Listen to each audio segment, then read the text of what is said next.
Olá, mulheres. Aqui é Célia Silva, do Mulheres Ensinando Mulheres. Hoje vamos terminar o capítulo 7, Vivendo Minha Melhor Versão, do livro Eu Decido Ser Feliz, de Bruna Oliveira. Vamos continuar? Como fui curada com essa verdade? Hoje me sinto bem em compartilhar minha humanidade com você, porque sei que minhas cicatrizes podem ser resposta ao clamor das pessoas. Hoje conto isso rindo e chorando ao mesmo tempo, pois sou grata a Deus pela minha vida, por minha história, por toda a construção em mim dentro do plano de Deus. Hoje entendo que a minha identidade é importante, que o temperamento foi Jesus quem me deu. Continuo achando lindo mulheres delicadas que riem baixo, porém, não tenho mais inveja delas e nem persigo essa personalidade para mim. As honro e reconheço que são tão especiais quanto eu e que todas nós fomos desenhadas com características e adjetivos para um propósito. Acredito que foi exatamente isso que Sara, Jael e Esther fizeram em suas trajetórias. Claro que elas tiveram desafios, que erraram. Esther, por exemplo, no início se sentiu temerosa e conformada com a situação. Quando ficou sabendo que Mardoqueu estava de pano de saco, enviou roupas novas para ele como se nada tivesse acontecendo. E quando ficou sabendo da realidade, temeu novamente, pois mesmo sendo esposa do rei, não se sentia segura o suficiente para conversar com seu marido sobre sua identidade judia. Tampouco acerca da ameaça que seu povo estava sofrendo. Como se o fato dela estar naquele palácio não tivesse a ver com todo o plano de Deus, para ela de entrar na guerra e lutar por um povo. Porém, depois que ela entendeu o propósito e conseguiu identificar sua missão no palácio, ela se posicionou. Quando Mardoqueu soube tudo quanto se havia passado, rasgou as suas vestes e vestiu-se de saco e de cinza. E saiu pelo meio da cidade e clamou com grande e amargo clamor. E chegou até adiante da porta do rei, porque ninguém vestido de saco podia entrar pelas portas do rei. E em todas as províncias aonde a palavra do rei e a sua lei chegava, havia entre os judeus grande luto, com jejum e choro e lamentação. E muitos estavam deitados em saco e em cinza. Então vieram as servas de Esther e os seus camareiros e fizeram-na saber de que a rainha muito se doeu. E mandou roupas para vestir a Mardoqueu e tirar-lhe o pano de saco. Porém, ele não os aceitou. Então Esther chamou a Atá, um dos camareiros do rei, que este tinha posto para servi-la, e deu-lhe ordem para ir a Mardoqueu para saber que era aquilo e por quê.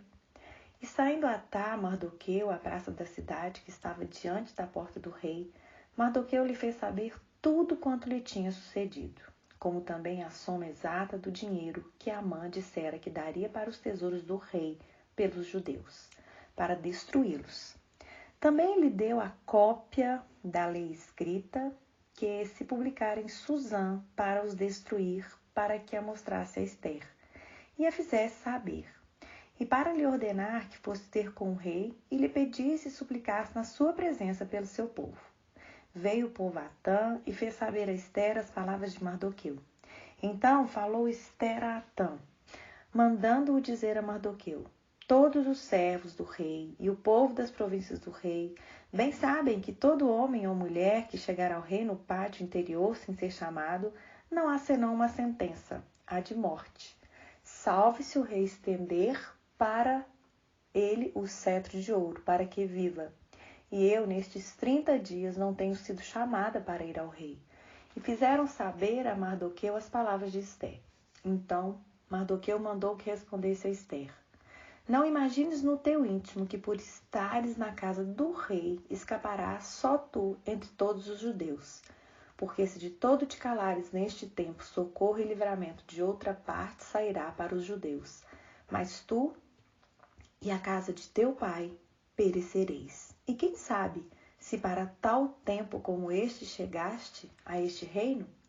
Então disse Ester que tornassem a dizer a Mardoqueu: Vai, ajunta todos os judeus que se acharem em Susã e jejuai por mim, e não comais nem bebeis por 3 dias, nem de dia nem de noite, e eu e as minhas servas também assim jejuaremos, e assim irei ter com o rei, ainda que não seja segundo a lei, e se perecer, pereci.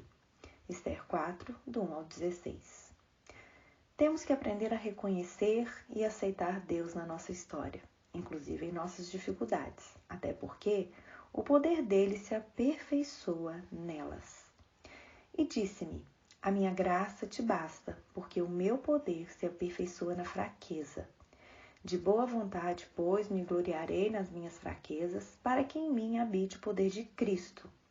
Por isso, sinto prazer nas fraquezas, nas injúrias, nas necessidades, nas perseguições, nas angústias, por amor de Cristo. Porque quando estou fraco, então sou forte. 2 Coríntios 12, 9 e 10. Seria um estupro emocional cobrar de Sara uma fé inabalável com tantos desafios em sua história. Pense em como teria sido difícil para ela fazer uma renúncia familiar e social para seguir seu marido em uma direção que Deus deu a ele.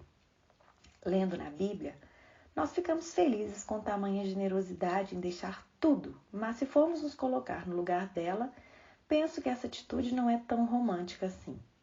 Quando Deus os orientou a sair de casa, eles não tinham o croquis completo de onde essa peregrinação ia chegar. Eles só tinham uma palavra e a seguiram. Será que as pessoas à sua volta não questionaram essa atitude?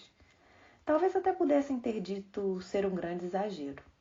E quando aparentemente as coisas começaram a dar errado, no momento em que a terra passou por fome e eles tiveram que pedir favor no Egito? Pense com que cara eles chegaram. Imagine o que passou no coração deles. Talvez questionassem se estavam fazendo a coisa certa quando tudo estava dando errado. Sara estava morando de favor, comendo de favor, com o marido com medo de morrer e se escondendo atrás dela. Talvez ela quisesse voltar para casa, mas a submissão era maior que sua incredulidade, e isso a fez permanecer até o fim. Realmente, a vida de Sara teve muitos desafios, e querer que ela seja 100% em meio a tanta pressão seria algo insano. Vejo que dentro das possibilidades, ela deu o seu melhor, e isso não lhe foi tirado. Pelo contrário, foi muito bem reconhecido. E dentro daquilo que ela era boa, ela foi a melhor da sua época. Sara foi uma mulher que entendeu profundamente a submissão e foi honrada por isso. Em alguns momentos duvidou, mas em todo o tempo se submeteu de maneira potencializada.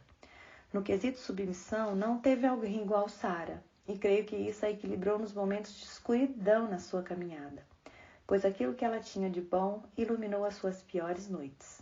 Em toda essa história, não vejo Deus cobrando de Sara, exigindo, rotulando, menosprezando, mas vejo Deus a compreendendo mesmo com toda a insensatez de colocar Agar para gerar em seu lugar. Deus não desistiu de Sara, tanto que a fez gerar. Da mesma forma, é comigo e com você. Todos os dias temos a oportunidade de nos decidir. Ou viveremos na culpa e amargura por nos sentirmos fora do padrão, ou decidimos entender que Deus está na nossa história. E no processo de transformação, aprender a potencializar o que temos de bom é que vai nos salvar em tempos de aflição, pois é nesse tempo que Deus nos levanta para vivermos nossa melhor versão. A melhor versão de Sara era a submissão em nível alto. A melhor versão de Ester era a coragem para dizer: se morrer, morri. Ou seja, nem sua própria vida limitava sua coragem.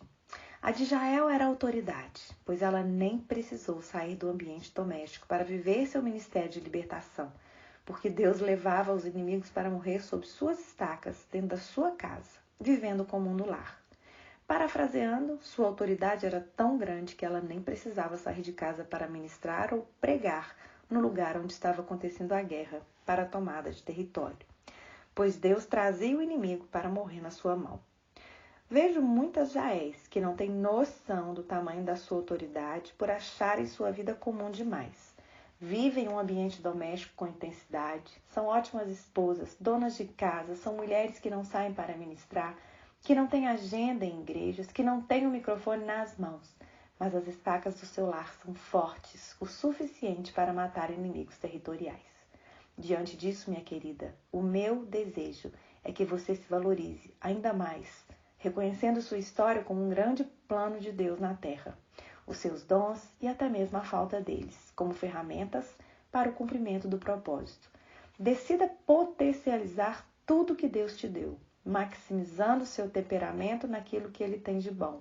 Decida viver sua melhor versão. Decida ser feliz. Terminamos o capítulo 7 e até o nosso próximo áudio.